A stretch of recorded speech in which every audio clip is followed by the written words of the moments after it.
Everyone for coming this evening. I would like, first of all, present myself. I am Heather Fabrius. I am the University Coordinator for EPICS, so I work on EPICS outside of Purdue University, so at all the other universities worldwide. I would like to, let's hurry up and get a seat. I would like to present Tricia Morrow-Groustra, and she's the Global Vehicle Safety Strategy Manager at General Motors. She is also a Purdue graduate, undergraduate in Mechanical Engineering, and then a graduate degree from Wayne State in Biomed, and also has an MBA, which is a great road to travel. It was a lot of school, yeah. Yep, so she is here for the GM lecture series, and she's going to talk a little bit about her route in life and what brought her where she is and whatever else she would like to talk about. So please give a round of applause to Tricia. Thank you. Hello, good evening. I appreciate you all taking the time to put the brackets down and come into the lecture series. This morning when I looked at this slide, it actually had a big picture of my daughter's head on it. She had helped yesterday put it together, so if she's interspersed throughout the presentation, I apologize. But she is actually the reason why this is called Moving Mountains. When my older daughter, I have two girls, one is a freshman in high school and the other one's in 3rd grade. My older daughter, when she was about 2 or 3, I went to Korea, and I might have been jet lagged and not using my inner voice, and they were talking about expansion plans, and they said that they were going to expand the facility and move it out, and I was just really confused, and I was like, but there's a mountain back there. I was like, where are you going to put it? And they said, well, right there. And again, probably should have used my inside voice. I was like, how are you going to move the mountain? Long story, it ended up that they said that you need to think and try and that you could do anything. So at the time, it didn't really resonate with me until I had my second daughter. My second daughter can't eat food. She can't sleep by herself. She is anxious about doing math and reading. She has everything she does, she makes a mountain out of. And so we keep telling her, Anna, how do you move the mountain? And she responds back, you think and you try. And my husband and I have really not only found comfort that it's helped our youngest daughter, but also realized that with the majority of the things in our lives, if we really take a minute to think about them, it will really provide you clarity in seeing the opportunities to try and meet your goals. So today we're going to talk a little bit about my journey. I wrote finding passion, but it's really finding passions plural, and building a meaningful career in life. But as with everything, you know, it's late on Monday. We want to start with a test. Do you guys have paper? Does anyone do paper anymore? Maybe you can write it on your phones, either way. Some way to write something down. We're going to take a little quiz. It will not be graded. You do not have to share. But it's important that you write these things down and take the time to actually do it. As I said, you can do it on your phone, paper. It's really fast. And what we're going to do is we're going to start by thinking. And we're going to think about what you want. I want you to think about why you're here at Purdue. Aside from laying the foundation for a fruitful career and a meaningful life, what does that mean? What do you want to do? What's important to you? Do you want to be recognized as a leader? Do you want a really big title? Do you just want to sit on a big pile of cash and you don't care why? Do you want to save the dolphins? I think we wrote up there, do you want to save a rare species of squirrels? What are your goals? Like, what really, really matters to you? Why are you sitting in this room? Just take a minute to think about it. And you have 5 seconds to answer the question. In 10 years and in 15 years, what things would be true if someone said you were successful? You have 5 seconds. 1, 2, get writing, 3, 4, 5. Did anyone not write anything down or not think of anything or not get anything on a piece of paper? 5 seconds and you couldn't think of anything you wanted to do? All right, so this is the first step, is obviously thinking. And I'm going to go through a little bit about finding your mountain or finding your passions in life and what that means. And I want to tell you that your journey has already begun.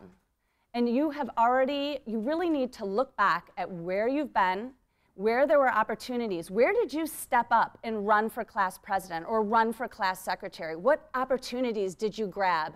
And maybe where did you shy away? I can tell you I always shied away from public speaking because I hate it. And look where I am today. Because if you look back at the things that you're really, really good at, you can continue to grow those. But if you look back at the things that maybe you shied away from, or maybe you didn't have the level of success you wanted, those are the things you need to continue to grow to really be full leaders and fully realize your dreams. But this all started, who has ever been asked what you wanted to do when you grew up? Does anyone want to share what their earliest memory of what they wanted to be when they grew up? Come on, somebody. All right, thank you. Nice, nice. They have a civil program right here. Well, and I will tell you, so when I was 5, I was asked, what do you want to be when you grew up? And I did what normal kids do. I thought about what my mom did and my dad did and of all of our family and friends, and I came up with an awesome answer. And I told the woman who had asked me in front of my parents, I wanted to be a dog. And everyone laughed, and I didn't know why, and my parents did not laugh, for the record, no laughing from them. But my dog had it made. My dog slept on my bed, and he was loved, and he ate, and he had shelter. The 5-year-old version of myself wanted my basic needs taken care of. Basic needs of love, food, and shelter. Not as sophomoric as it seems. However, my parents were far prouder as I went on to elementary school. And I loved my teachers. I loved to learn, and I wanted to teach. In middle school, it kind of changed a little bit. You realize that maybe the world isn't as kind as you had wanted it to be.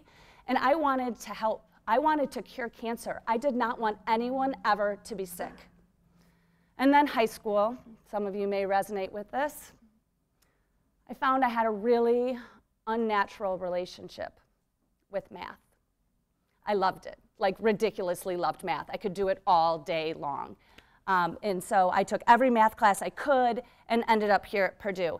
And none of you are really owning up to it, but I know many of you have the same path here to Purdue with that unrealistic love for math. But it's the journey, and it does change along the way, but it led me to Purdue. And you know, as we said, Heather had said, I have an undergraduate in mechanical engineering here from Purdue University. At the time, I was really interested in biomedical engineering, and I won't tell you how old I am, but they didn't offer that as a full program at the time. So I did get my undergraduate in mechanical engineering and went to go work for General Motors in the biomedical engineering department. I got to work with a lot of dummies. It's a joke that everybody always says in that group. But looking at the field data and really figuring out how do we design systems in cars to protect people. When cars get in crashes, what do the dummies feel? What are they telling us and showing us? And what else can we put in vehicles to really help save lives? And so that led me to my master's degree. Again, we will not talk about how old I am, but there was only 3 universities at the time that offered a master's in biomedical engineering. Stanford, Duke, and Wayne State University, and right in my backyard. So this is just kind of a little video, break up the speech, and also show you what we actually do at GM. This is a 1959 Chevy Bel Air that's hitting a 2009 Chevy Malibu. You can see that there's extensive damage to both vehicles. It's a 40-mile-an-hour crash. So you think about how fast you guys drive sometimes. Watch the occupant compartment of the Bel Air. You can see the roof cave in. The door comes unhinged. The next view is going to be a close-up. Watch the steering wheel. The steering wheel comes right into the dummy. And also you can see the dummy contacts the steering wheel, the side door, the headliner. Lots of different, this is an even closer up view. A lot of injuries would be sustained by this occupant in this crash. And realizing that 2009 isn't even today, watch the occupant compartment of the Chevy Malibu. The occupant compartment is maintained. The door remains shut. We'll show some close-up views where you can see the dummy hits the seat belt, taking out energy of the crash. The dummy hits the airbag, further taking out energy in the crash. The steering wheel, it collapses in the steering column. Again, transferring less energy to the dummy and taking, obviously, energy out of the crash. So from there, I still really didn't know what I wanted to do. I knew I liked biomedical engineering, I knew I liked my job, but I thought, you know what if I want to be CEO? What if I want to do something else? So I went and worked in global electrical, worked in, and I'd like to tell you my EE201 lab was at 7:30 in the morning, so I'm not sure how I got a job in electrical, but I did. And then we went on to work in advanced technical work in electrical.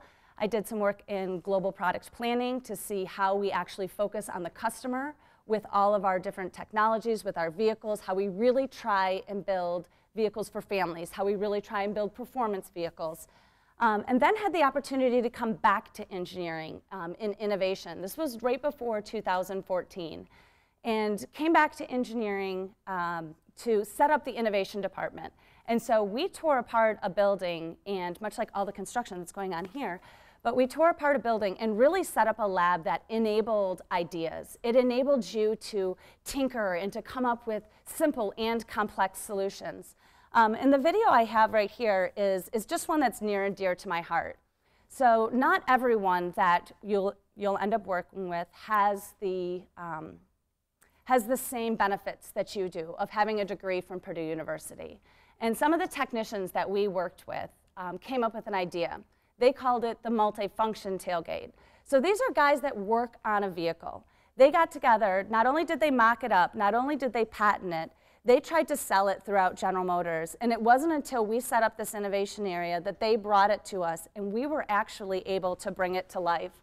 And just, I mean, such a good story on GM, one team, and really how you can contribute at every level. Introducing the next generation GMC Sierra Denali with the multi-pro tailgate with 6 functions to adapt to your needs. It's the most innovative tailgate ever. The primary gate opens with the touch of a button or when activated by the key fob. The built-in load stop helps keep long items secure. Flip the inner gate down for closer access to the box. It converts to a step, supporting up to 375 pounds. Drop the inner gate for a second tier of cargo with a load stop. Drop the load stop, you're set for a perfect work surface. The GMC Multi-Pro Tailgate, ready to help you work, play, and live like a pro.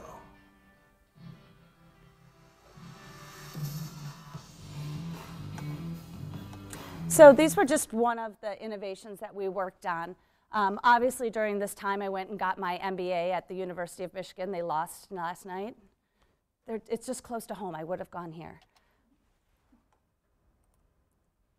But that was around 2013 when we started working on this, 2014. And about that time, I don't know how many here have ever heard of the ignition switch recall? Oh, fantastic. I'm glad when things aren't remembered forever. So it was one of the largest recalls at General Motors, and our safety department needed some help. And so at that time, I had spent about 8 years in safety, probably about 10 years outside of safety, and I came back. I came back to help grow the safety department, and really, I haven't taken the time to look back.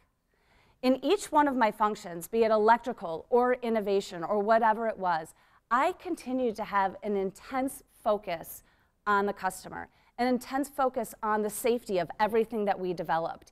And I really had found that I was passionate about safety and was so excited to be asked to come back to help with the recall and building up the safety department. And I had found one of my passions.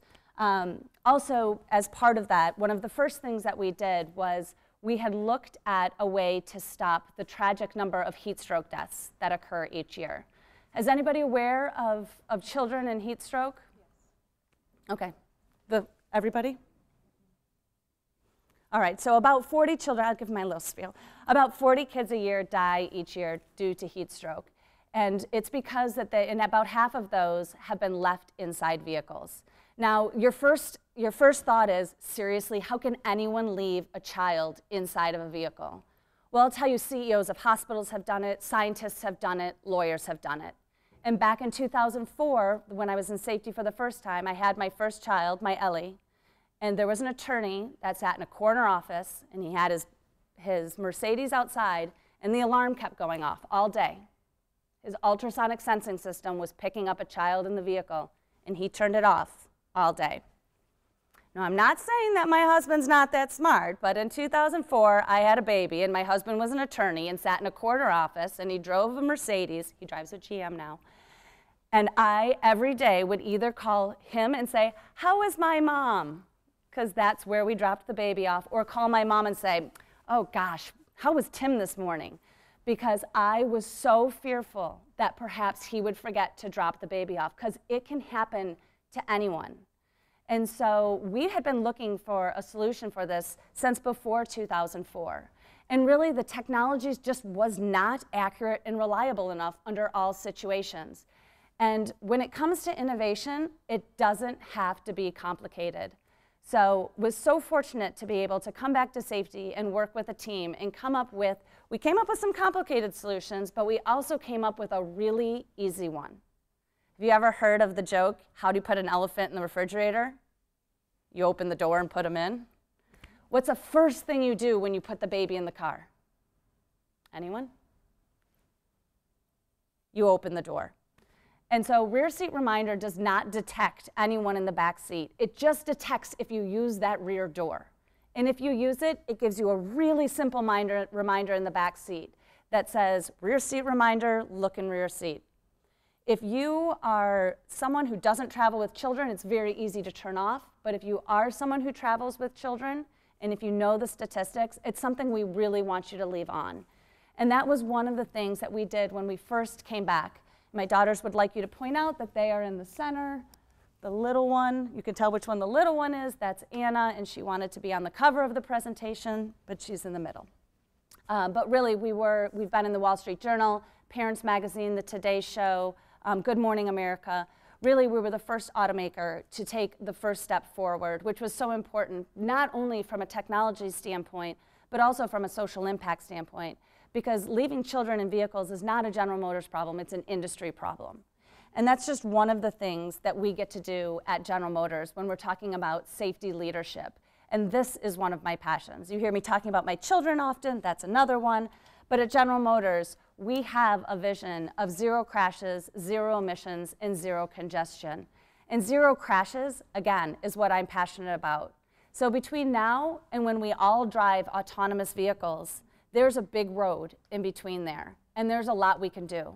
0 crashes to me means 0 fatalities, 0 injuries, and there's a lot we can do to reduce those on the way to 0 crashes. As part of my job, we get to look at fatality statistics, and I want you to look at that very first one, lack of seatbelt use. The dark blue bar represents of all the fatalities on the roadway, including people who are like on bikes and walking pedestrians, 27% are not wearing their seatbelt.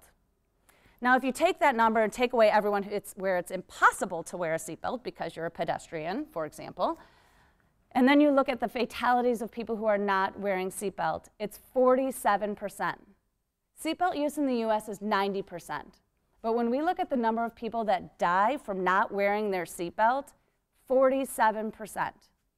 So if there's one thing you take away from this, it's not, please don't say, oh my gosh, I went to this lecture, this woman, she wanted to be a dog when she was 5 years old.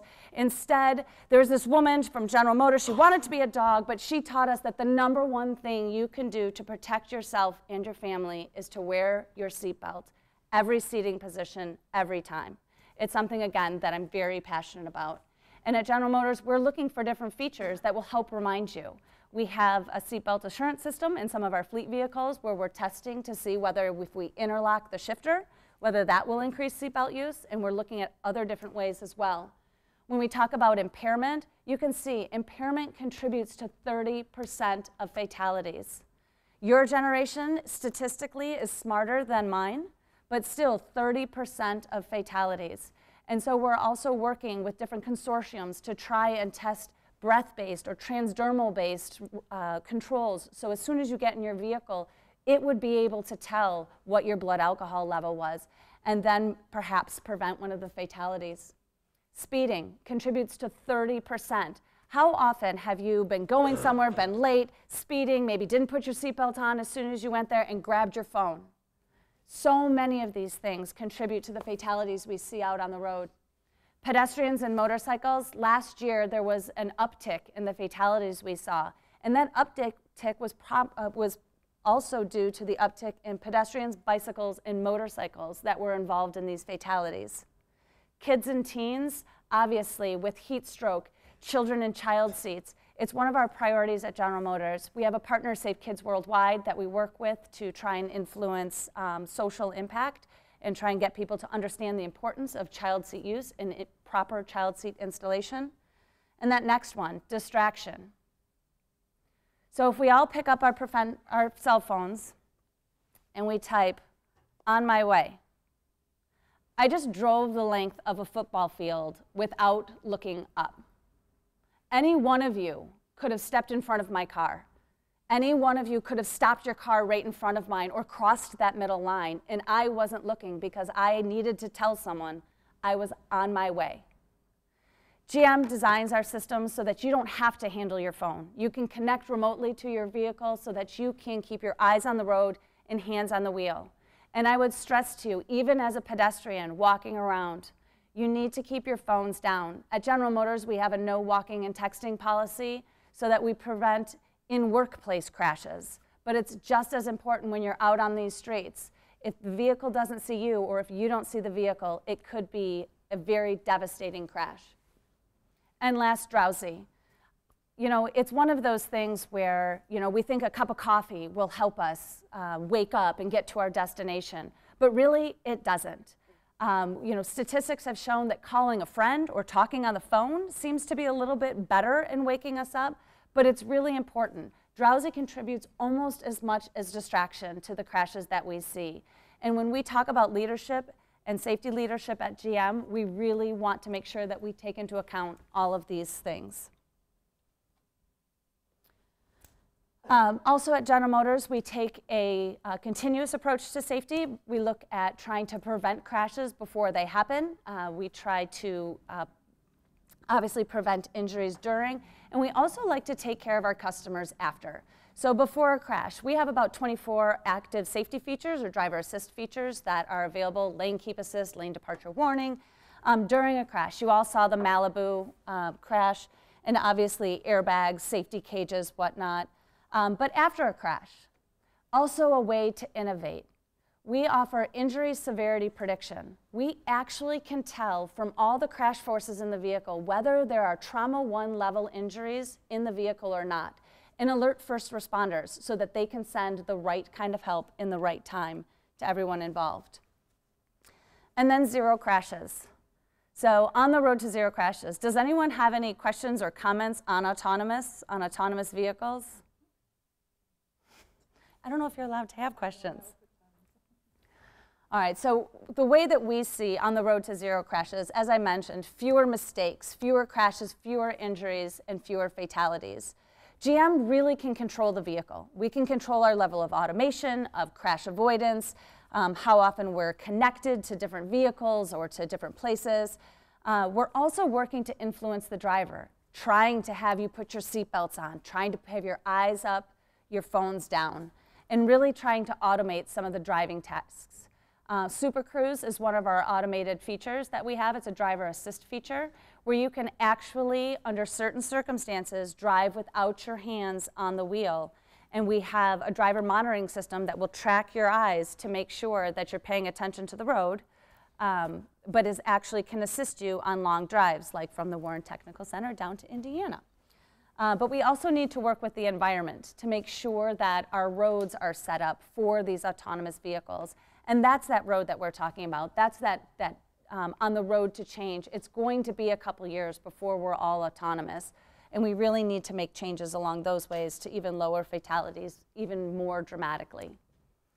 So part two of our quiz. You guys all did part 1. So part 2, I want you to think about the things that make you happy.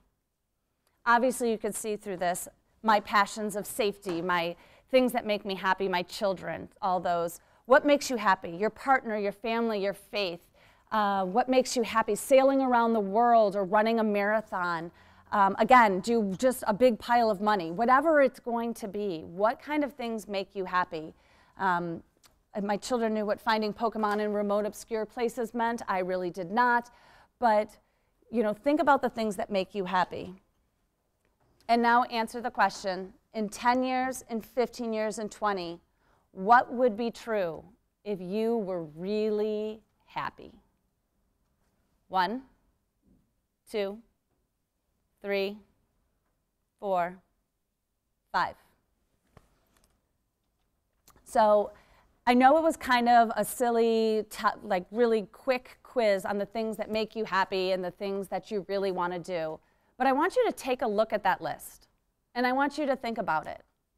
Are those priorities conflicting? Did I want to run a marathon and have a child in the same year? Because perhaps I couldn't. Or sail around the world the same year that I wanted to be CEO. I'm here to tell you that you can have each one of these things. As you can see from my journey, I might not have known right away that I was a safety advocate, that I was going to love my children, that I really was going to be passionate about certain things. But if you really take the time to think about the things you loved when you were younger, to think about the things that are priorities to you, you really can have all of them. And I'm also here to tell you that that list is going to change. My personal story, when I was your age sitting here and I actually did the exact same thing, I didn't know I was going to get an autoimmune disease when I was 28 years old. I mean, like, what a bummer. But it doesn't mean that the things I want or the things that make me happy are any different. It just means that maybe health has jumped into my top priorities. And that's okay.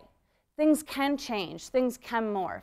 But if you really think about the things that you want and the things that make you happy, you're going to be one step closer to identifying opportunities as they come along to make you try and meet all of your goals, all of the things that are on those lists, and all the things that will become important along the way. I think that's it.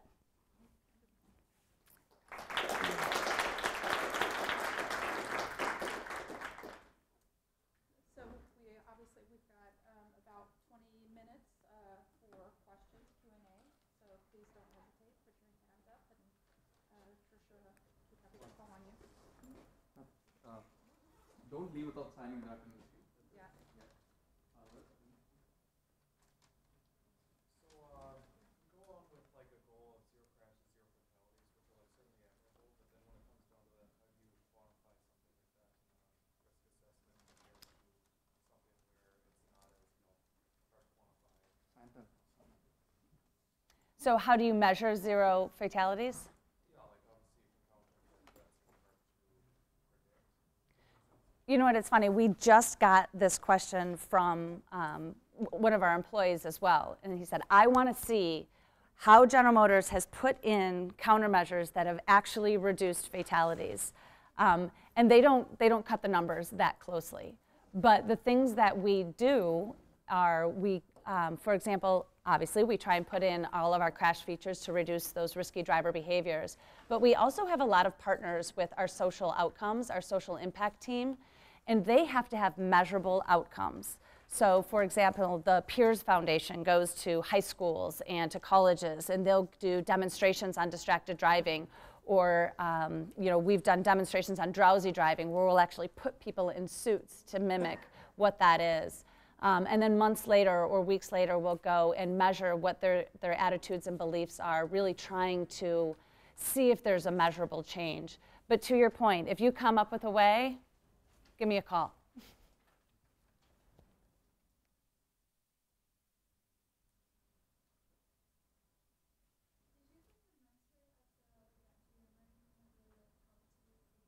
At GM? Yeah, absolutely. You know what, I've had several mentors at General Motors, and I think it's really important that, as soon as you get there, not only having a mentor maybe in the technical field that you like, for me, so I had a mentor within safety, but then also a mentor in the broader corporation that can take you around to those different fields to really get the cross-functional exposure. It's important to do early and often, because there's always a lot of churn and a lot of changes. So it's important to know people at all different parts of the organization. So I mean, that's one of the things that when we have new employees, we put them through a track program so that they get exposure to a lot of different areas and a lot of different people. but also give them the opportunity to sign up for mentors.